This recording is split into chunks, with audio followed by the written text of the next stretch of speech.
Assalamualaikum warahmatullahi wabarakatuh. Baiklah teman-teman, jumpa bersama saya Ihsan Kamaluddin, mahasiswa Universitas Terbuka Palembang, jurusan Ilmu Komunikasi. Tak lupa kami doakan semua kawan-kawan di mana saja berada, semoga selalu dalam keadaan baik-baik saja, sehat dan walafiat. Tentunya semoga hari-hari kita selalu bisa membawakan manfaat kebaikan bagi orang lain. Baiklah kawan-kawan, di sini saya akan menyampaikan sebuah tema atau sebuah tajuk COVID-19. Sebuah virus yang ternyata tidak asing lagi namanya ketika didengar saat ini. Virus yang sempat membuat pikir di mana-mana, bahkan sempat membawakan sebuah tatanan sementara yang baru di berbagai negara. Yang sering kita dengar yaitu suatu sebutan new normal. Oke kawan-kawan, sebelum kita membahas lebih jauh, tentunya penting sekali kita membahas apa dan bagaimanakah sebenarnya COVID-19 itu dan bagaimana awal mula sejarahnya. Mari kawan kita mulai pada pembahasan apa atau siapakah COVID-19 itu. COVID-19 atau disebut juga dengan Severe Acute Respiratory Syndrome Coronavirus 2 atau SARS-CoV-2 yang menyebabkan penyakit coronavirus disease 2019 atau COVID-19. Menurut sumber yang kami temukan, virus ini pertama kali terdeteksi di negara China atau Tiongkok pada akhir tahun 2019.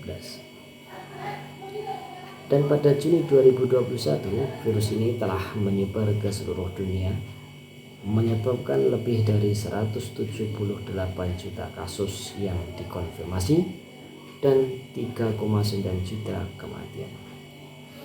Beberapa kasus awal terkait dengan pasar basah di kota Wuhan, yaitu tempat klaster pertama adanya infeksi COVID-19 tercatat. Virus ini diketahui pertama kali muncul di pasar hewan dan makanan laut di kota Wuhan. Dilaporkan kemudian bahwa banyak pasien yang menderita virus ini dan ternyata adanya keterkaitan dengan pasar hewan dan makanan laut tersebut. Diketahui juga bahwa orang pertama yang jatuh sakit akibat virus ini merupakan para pedagang di pasar itu. Dikutip dari BBC, koresponden kesehatan dan sains BBC Matthew Roberts and James Gallagher mengatakan, di pasar grosir hewan dan makan laut tersebut dijual beberapa hewan liar seperti ular, kelelawar, ayam, dan lain-lain. Mereka menduga virus corona baru ini hampir dapat dipastikan berasal dari ular. Diduga pula virus ini menyebar dari hewan ke manusia dan kemudian dari manusia ke manusia. Dikutip dari Center for Disease Control and Prevention, virus corona merupakan jenis virus yang diidentifikasi sebagai penyebab penyakit pada saluran pernapasan. Virus ini mendadak menjadi teror yang mengerikan bagi masyarakat dunia, terutama setelah merenggut nyawa ratusan orang hanya dalam waktu 2 pekan. Ini menjadi momok. Ketika diwawancarai, kata Yulianto kepada IDN Times mengatakan, gejalanya nyaris mirip flu biasa, cuma demamnya lebih tinggi di atas 38 derajat. Kemudian penderitanya mengalami sakit kepala, batuk-batuk kering, kadang juga sesak napas. Tapi untuk infeksi paling berat bisa mengalami gagal napas. Faktor penyumbang korban meninggal dunia ini adalah kebanyakan dari karena mereka mengalami gagal nafas. Baiklah kawan, demikian ulasan singkat apa atau siapakah COVID-19 itu.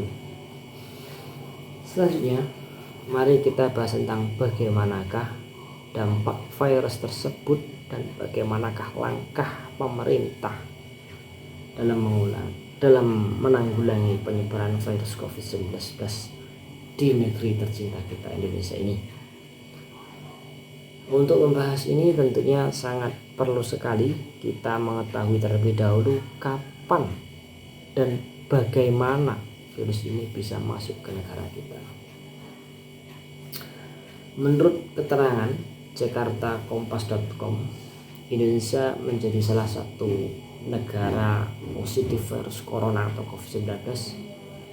Kasus pertama yang terjadi di tanah air menimpa pada 2 warga Depok, Jawa Barat. Yang mana hal ini diumumkan langsung oleh Presiden Joko Widodo di Istana Kepresidenan Jakarta pada hari Senin tanggal 2 bulan 3 2020 kemarin.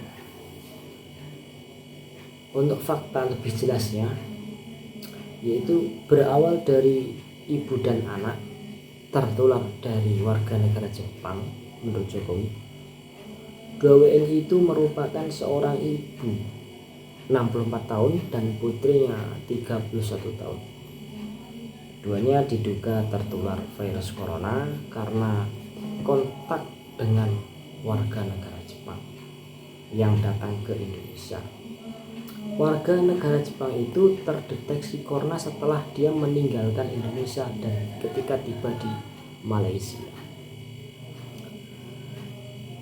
Tim Kemenkes melakukan penelusuran dengan siapa warga negara Jepang itu melakukan kontak selama di Indonesia. Orang Jepang ke Indonesia bertamu siapa, ditelusuri dan ketemu. Ternyata orang yang terkena virus corona berhubungan dengan 2 orang, yaitu seorang ibu berusia 64 tahun dan seorang putrinya yang berusia 31 tahun, kata Presiden Joko Widodo pada pernyataannya. Pada 11 Maret 2020, World Health Organization atau WHO telah resmi mengumumkan kejadian luar biasa KLB,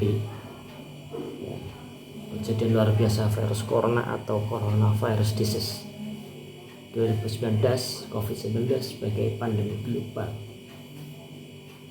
membuat semua orang tersentak. Sebagian orang mungkin awam tentang apa itu adalah pandemi. Namun dapat dirasakan bahwa sesuatu yang besar sedang terjadi. Pandemi COVID-19 memang sebuah kejadian yang luar biasa. Virus tersebut telah tersebar dengan pesat setidaknya 21 negara atau teritori. Total infeksi global sudah melebihi 81 juta kasus dengan 1,7 kematian per 28 Desember 2020. Tingginya kecepatan penyebaran wabah ini memberikan dampak negatif yang luar biasa. Dampak negatif yang luar biasa besar bagi seluruh negara, baik dari sisi kesehatan, sosial, dan kesejahteraan maupun secara ekonomi. Dunia termasuk Indonesia sedang diuji dengan level krisis yang belum pernah terjadi sebelumnya. Hal ini pun sontak membuat para pemangku kebijakan berpacu dengan waktu demi mencegah dampak yang lebih parah. Segenap tenaga dan pikiran dicurahkan karena kesehatan maupun perekonomian harus segera diselamatkan. Tidak seperti krisis sebelumnya, pemicu krisis kali ini adalah virus COVID-19 yang terus bergerak dinamis, menempatkan para pemangku kepentingan pada situasi sulit dan dilematis untuk memutuskan opsi kebijakan terbaik. Pada bulan Maret 2020 menjadi titik waktu penyebaran COVID-19 yang lebih luas lagi, khususnya di Eropa dan Amerika. Per 31 Maret 2020 sudah terdapat 941.000 orang yang positif dan tersebar di 202 negara atau teritori. Jumlah kasus tersebut kemudian meningkat lebih dari 3 kali lipat hingga mencapai 3,2 juta kasus pada akhir April 2020. Amerika Serikat telah menjadi epicenter baru virus ini dengan jumlah kasus mencapai 30% dari total kasus kumulatif COVID-19 di dunia. Dengan kecepatan penyebarannya yang semakin eksponensial, supaya yang dilakukan untuk menyelamatkan kesehatan masyarakat semakin intensif dilakukan. Kebijakan lockdown pada periode ini semakin awam digunakan oleh berbagai negara.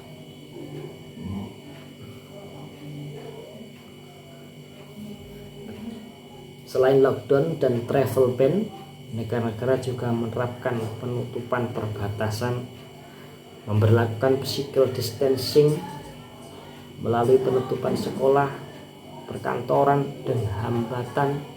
dan pembatasan berbagai kegiatan yang melibatkan pengumpulan orang banyak. Tercatat 59 negara memberlakukan travel ban dan total border shutdown, serta sebanyak 85 negara memberlakukan partial border shutdown. Selain itu, kurang lebih 160 negara menutup sekolah-sekolah yang dimilikinya untuk mengurangi penyebaran COVID-19. Sangat luar biasa. Demikianlah kawan, dakwah virus COVID-19 terhadap keberlangsungan manusia di berbagai negara sangat kelihatan sekali. Kemudian bagaimanakah langkah-langkah negara kita dalam mengatasi penyebaran sekaligus menekan pertumbuhan virus ini? Sudah tentu dirasakan oleh masyarakat Indonesia di masa pandemi ini. Pemerintah memberikan kebijakan-kebijakan yang bersifat membatasi, bahkan meniadakan mobilitas umum dalam sementara waktu. Hal ini terasa berbeda sekali di kala pandemi dan sebelum pandemi, di mana kegiatan masyarakat sebelum masa pandemi biasa terlaksana secara ramai-ramai, seperti ketika mudik ke kampung halaman saat hari raya. Terlihat sepi. Bahkan daerah-daerah yang menjadi zonasi terbanyak terjangkit virus COVID-19 melaksanakan kegiatan belajar jarak jauh daring. Hajatan-hajatan yang biasa ramai untuk sementara diadakan dengan cara sangat terbatas. Bahkan banyak yang melakukan penundaan. Oke kawan-kawan, demikianlah pembahasan tema kali ini berkaitan dengan COVID-19. Mudah-mudahan bisa memberikan manfaat bagi kita semua. Amin. Untuk jumpa kita kali ini, saya mengucapkan tiada gading yang tak retak. Sampai jumpa di lain kesempatan. Wassalamualaikum warahmatullahi wabarakatuh.